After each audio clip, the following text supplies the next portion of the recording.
আসসালামু আলাইকুম। আমরা আসলাম লাভ ও ক্ষতির পার্ট 3 নিয়ে।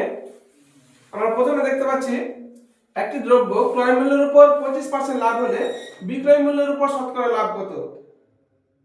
তো এরকম ক্ষেত্রে আমরা বিক্রয় মূল্যের উপর লাভ করার একটা সহজ পদ্ধতি জানি কি, বিক্রয় মূল্যের উপর শতকরা লাভ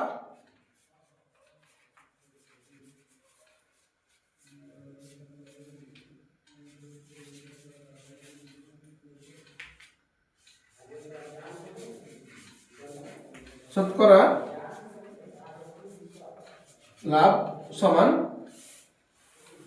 মোট যে লাভটা আছে, যত পার্সেন্ট লাভ আছে ক্রয় মূল্যের উপর তত ইনটু 100 বাই 100 প্লাস ক্রয় মূল্যের উপর লাভ। তাহলে আমরা কত পাচ্ছি উপরে 25 ইনটু 100 বাই 125। কাটাকাটি যাচ্ছে 25 একে 25, 5 25 125, 5 একে 5, 5 20 100 সমান 20%।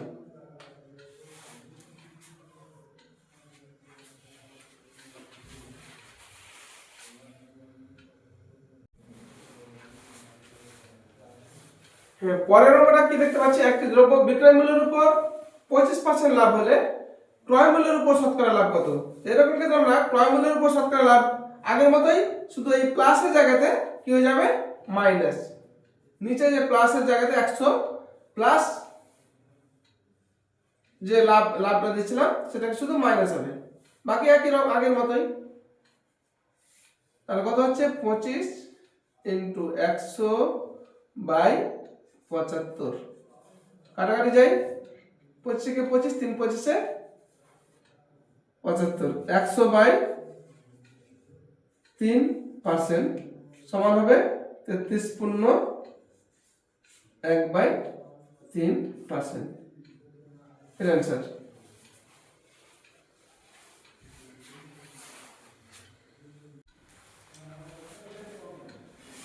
তারপর আমরা কি দেখতে পাচ্ছি, একটি দ্রব্য বিক্রয় মূল্যের উপর 25% ক্ষতি হলে ক্রয় মূল্যের উপর শতকরা ক্ষতি কত হবে।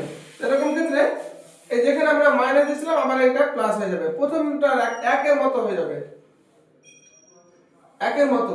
ক্রয় মূল্যের উপর শতকরা লাভ বিক্রয় মূল্যের উপর শতকরা লাভের যেটা সূত্র, ওই একই সূত্র হবে। বিক্রয় মূল্যের উপর শতকরা ক্ষতি, ক্রয় মূল্যের উপর শতকরা ক্ষতি কত। তাহলে কত হচ্ছে 25 ইন্টু 100 বাই 125।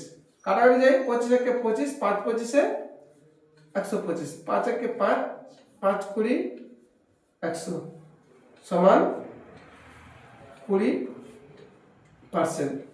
অ্যান্সার হয়ে গেল।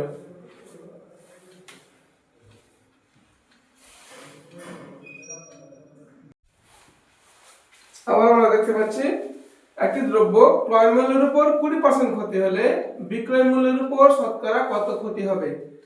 এই অঙ্কটা দ্বিতীয় যে অঙ্ক করলাম তার মতোই, বিক্রয় মূল্যের উপর শতকরা ক্ষতি কত হবে, ক্রয় মূল্যের উপর ক্ষতি ইন্টু 100 বাই 100 মাইনাস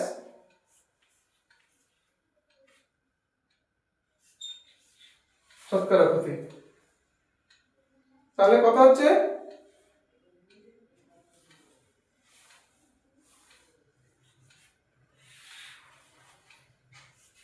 20 গুণন 100 বাই 80, 20 কে 20, 4 20 80, 4 কে 4, 4 25 100 সমান 25%। খুব সহজে আমরা এরকম ধরনের অঙ্ক করে নিতে পারবো।